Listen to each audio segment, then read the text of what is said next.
Greater Bengaluru ಏನಿದೆ ಎಲ್ಲ ಆಕಾಂಕ್ಷೆಗಳನ್ನು ಮಾನ್ಯ ಡಿ ಕೆ ಶಿವಕುಮಾರ್ ಸಾಹೇಬರು ಮತ್ತು KPCC ಅಧ್ಯಕ್ಷರಾದಂತಹ ಡಿ ಕೆ ಶಿವಕುಮಾರ್ ಸಾಹೇಬರು ಸಭೆಯನ್ನು ಕರೆದು ಯಾವ ರೀತಿ ಒಂದು ಪಕ್ಷ ಸಂಘಟನೆ ಮಾಡಬೇಕು, ಪಕ್ಷಕ್ಕಾಗಿ ಯಾವ ರೀತಿ ಕೆಲಸ ಮಾಡಬೇಕು, ಏನೇನು ಸಮಸ್ಯೆಗಳಿದ್ದಾವೆ ಮತ್ತು ಏನೇನು ಬದಲಾವಣೆಗಳಾಗ್ತವೆ, ಜೊತೆಗೆ ಯಾವ ರೀತಿ ವೋಟರ್ಸನ್ನು ಇದು ಮಾಡಬೇಕು, ಪಕ್ಷವನ್ನು ಕಟ್ಟಬೇಕು, ಪ್ರತಿಯೊಬ್ಬ ಕ್ಯಾಂಡಿಡೇಟ್ನ ಕೆಲಸ ಆಕಾಂಕ್ಷೆಯ ಕೆಲಸ ಏನು, ಅವ್ರ ಜವಾಬ್ದಾರಿ ಏನು ಅನ್ನೋದ್ರ ಬಗ್ಗೆ ಅರಿವು ಮೂಡಿಸುವಂಥ ಕೆಲಸ ಇವತ್ತು ಮಾನ್ಯ ಡಿ ಕೆ ಶಿವಕುಮಾರ್ ಸಾಹೇಬರು ಮಾಡಿದ್ರು. ನಿಜವಾಗ್ಲೂ ಮೇ ತಿಂಗಳಲ್ಲೇ ಎಲೆಕ್ಷನ್ ಕಂಪಲ್ಸರಿ ಆಗೇ ಆಗುತ್ತೆ. ಅದರೊಳಗಡೆ ತಮ್ಮ ಒಂದು ಹಿನ್ನೆಲೆ ತಾವು ಯಾವ ರೀತಿ ಕೆಲಸ ಮಾಡ್ತೀರಾ ಅನ್ನೋದ್ರ ಸಮೀಕ್ಷೆ ಮೇಲೆ ನಿಮಗೆ ಎಲ್ರಿಗೂ ಅವಕಾಶಗಳು ಸಿಗ್ತವೆ ಅನ್ನೋ ಮಾತನ್ನು ಸಹ ಕೊಟ್ಟಿದ್ದಾರೆ. ಯಾಕೆಂದರೆ ವ್ಯಕ್ತಿತ್ವ ಮೇಲೆ ಇದು ಈ ಒಂದು ಎಲೆಕ್ಷನ್ ಏನಿದೆ ವ್ಯಕ್ತಿ ಮೇಲೆ ನಡೆಯುತ್ತೆ ಹೊರತು ಯಾವುದೇ ಒಂದು ರೆಕಮೆಂಡ್ ಆಗಲಿ ಇನ್ನೊಂದಾಗಲಿ ಆಗಲ್ಲ.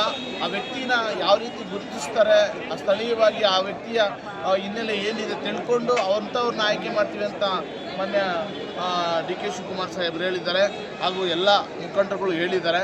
ಬಹಳ ಸಂತೋಷವಾದ ವಿಚಾರ. ಹಾಗಾಗಿ ಮಹದೇವಪುರ ಕ್ಷೇತ್ರ ವಾರ್ಡ್ ನಂಬರ್ 34ರ ಕಾವೇರಿ ನಗರ ವಾರ್ಡ್ಗೆ ನಾವು ಆಕಾಂಕ್ಷಿಯಾಗಿದ್ದೀವಿ. ಕಾವೇರಿ ನಗರ ವಾರ್ಡ್ ಅಲ್ಲದೆ ಇಡೀ ಕ್ಷೇತ್ರದಲ್ಲಿ, ಇಡೀ ರಾಜ್ಯದಲ್ಲಿ ನಾವು ಪಕ್ಷ ಸಂಘಟನೆ ಮಾಡೋದಕ್ಕೆ ಮುಂದಾಗಿರ್ತೀವಿ.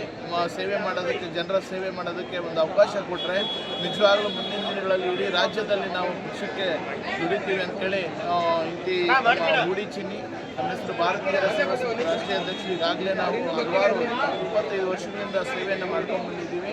ಈ ಒಂದು ಅವಕಾಶ ಕೊಟ್ಟರೆ ನಾವು ಕ್ಷೇತ್ರದಲ್ಲಿ ತುಂಬ ಅದ್ಭುತವಾದ ಒಂದು ಸೇವೆಗಳನ್ನು ಮಾಡಿ ಜನರ ಮನಸ್ಸನ್ನು ಗೆಲ್ಲಿಸುವಂಥ ಕೆಲಸ ನಾವು ಮಾಡ್ತೀವಿ. ಈಗಾಗಲೇ ಗೆದ್ದಿದ್ದೀವಿ ಕೂಡ. ಈಗಾಗಲೇ ಸಮೀಕ್ಷೆಯಲ್ಲೂ ಸಹ ಎಲ್ಲರ ಆಶೀರ್ವಾದ ನಂಬಿಕೆ ಒಂದು ಭರವಸೆ ಕೊಟ್ಟಿದ್ದಾರೆ. ಹಾಗಾಗಿ ಪ್ರತಿಯೊಬ್ಬರೂ ನಮ್ಮ ಕುಟುಂಬದಲ್ಲಿ 25 ವರ್ಷಗಳಿಂದ ನಮ್ಮ ಅಣ್ಣ ತಮ್ಮಂದರು ಎಲ್ಲರೂ ನಮ್ಮ ಕುಟುಂಬದವರು ಸುಮಾರು 40-50 ವರ್ಷಗಳಿಂದ ನಾವು ಕಾಂಗ್ರೆಸ್ ಪಕ್ಷಕ್ಕೆ ನಮ್ಮ ಕುಟುಂಬ ಗೌರವ ಕೊಟ್ಕೊಂಡು ಓಟುಗಳನ್ನು ಹಾಕ್ಕೊಂಡು ಪಕ್ಷಕ್ಕಾಗಿ ದುಡಿದಿದ್ದಾರೆ. ಹಾಗಾಗಿ ನಾವು ಈ ಒಂದು ಪಕ್ಷಕ್ಕೆ ಋಣಿಯಾಗಿರ್ತೀವಿ. ಆಗ ನಮಗೆ ಒಂದು ಅವಕಾಶ ಕೊಡಬೇಕು ಅಂತ ಈ ಸಂದರ್ಭದಲ್ಲಿ ಹೇಳೋಕ್ಕೆ ಬಯಸ್ತೀನಿ. Okay sir.